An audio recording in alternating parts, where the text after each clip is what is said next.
بسم اللہ الرحمن الرحیم۔ جہاد کے بارے میں ہم یہ بات بلا خوف تردید کہہ سکتے ہیں کہ اس کے بہت سے احکام آج کل ہماری سمجھ میں نہیں آتے، یا کم سے کم وہ بیان اس طرح سے کیے جاتے ہیں کہ ان پہ بہت سارے اعتراض ہوتے ہیں۔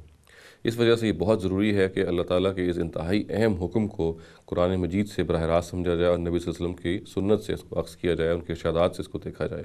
اس لیے کہ اس کو اگر نہیں صحیح طور پہ سمجھا جائے گا تو جہاد کے بارے میں بہت سارے ہم ایسی غلط فہمیوں کا شکار ہو جائیں گے کہ جس کے بارے میں بالعموم آج ہم ہو چکے ہیں۔ اس میں ایک بہت اہم بات جو ضروری ہے ہم سب کے سامنے رہنی،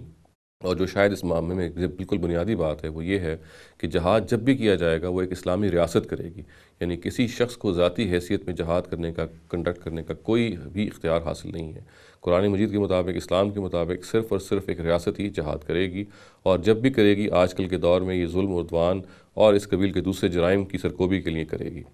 اور اس کے ساتھ ساتھ یہ بھی بہت اہم ہے کہ ہم جان لیں کہ جہاد جب اس طرح سے ابھی کیا جائے گا تو یہ بعض اخلاقی حدود کا پابند ہوگا، یہ بعض مورل پرنسپلز، مورل لمٹس کا پابند ہوگا۔ مثال کے طور پہ اس میں سب سے ایک اہم بات یہ ہے کہ وعدے کی پاسداری اس موقع پہ بھی کی جائے گی، اور ہمیں یہ بات معلوم ہے کہ خود اسلامی تاریخ میں وہ زمانہ تھا نبی صلی اللہ علیہ وسلم کے اپنے دور میں کہ جب مشرکین عرب پر اتمام حجت ہو چکا تھا، جب حق ان پر واضح کر دیا گیا تھا اور ان سے کہا گیا تھا کہ اب ان کے ساتھ جتنے بھی معاہدات کیے گئے ہیں وہ ہم ختم کر دیں گے، اللہ تعالیٰ نے اپنی طرف سے کہا وہ ختم کر دیے جاتے ہیں، مگر اس موقع پہ بھی یہ بات یاد رہے کہ قرآن مجید نے کہا کہ وہ معاہدے یا وہ کانٹریکٹس جو ٹائم باؤنڈ ہیں یا جو مدت سے مشروط ہیں ان کو نہیں چھیڑا جائے گا جب تک کہ مدت نہ ختم ہو جائے۔ چنانچہ قرآن مجید نے یہ اس کا درس دیا کہ اس موقع پہ بھی، یعنی جہاد اور قتال کے موقع پہ بھی اگر کوئی وعدہ کیا گیا ہے تو اسے ہر حال میں نبھایا جائے گا۔ اسی طریقے سے یہ دیکھیے کہ ایک اہم بات یہ ہے کہ اسلامی آرمی یا مسلم آرمی جب اس کام کے لیے نکلے گی تو وہ کوئی شور شرابہ نہیں، وہ شو آف نہیں کرے گی، وہ اپنے آپ کو اس طریقے سے نہیں پیش کرے گی کہ جیسے وہ شو مار رہی ہو اپنے آگے بڑھنے کی۔ چنانچہ قرآن مجید نے اس بات کو موضوع بنایا ہے اور ایک موقع پہ یہ فرمایا ہے کہ وَلَا تَكُونُوا كَالَّذِينَ خَرَجُوا مِن دِيَارِهِمْ بَطْرًا وَرِئَاءَ النَّاسِ وَيَصُدُّونَ عَن سَبِيلِ اللَّهِ وَاللَّهُ بِمَا يَعْمَلُونَ مُحِيطٌ۔ اور ان لوگوں کی طرح نہ بننا جو اپنے گھروں سے اتراتے اور لوگوں کو اپنی شان دکھاتے ہوئے نکلے، اور جن کا طریقہ یہ ہے کہ اللہ کے رستے سے روکتے ہیں، حالانکہ جو کچھ وہ کر رہا ہے اللہ اس کا احاطہ کیے ہوئے ہے۔ چنانچہ اپنی شان دکھانا یا اپنے گھروں سے اتراتے ہوئے نکلنا، جیسا کہ آیت بتا رہی ہے، یہ بھی ممنوع ہے۔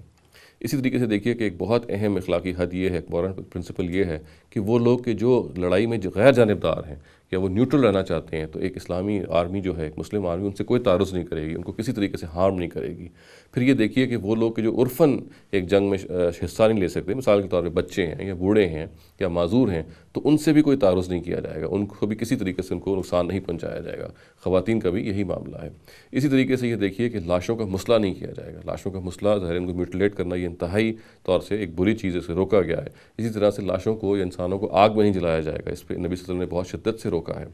اور پھر یہ بات بھی بتائی گئی ہے کہ کوئی قومی اس طرح کی املاک نہیں لوٹی جائیں گی کہ جب حملہ کیا جاتا ہے تو سویلینز کی جیسے کہ املاک لوٹی جاتی ہیں۔ ظاہر مال غنیمت کا معاملہ تو بالکل اور ہے، مگر اس حملے کے دوران جو سویلینز ہیں ان کی املاک کے ساتھ کوئی اس طرح کا معاملہ نہیں کیا جائے گا۔ تو یہ وہ اخلاقی حدود ہیں جو ہمارے سامنے اسلام نے بیان کی، اور یہ ہمیں معلوم ہے کہ جب بھی جہاد کیا جائے گا تو لازماً یہ کوئی ایسا جذبہ نہیں ہے کہ جو بالکل بے قرار ہو اور جس کا کوئی پابندی نہ ہو، جس میں کوئی اخلاقی حدود نہ ہو، بلکہ جیسا کہ میں نے عرض کیا وہ بنیادی طور پہ ان اخلاقی حدود کا ہر حال میں پابند رہے گا۔ اقول قولی ھذا واستغفر اللہ لی ولکم ولسائر المسلمین والمسلمات۔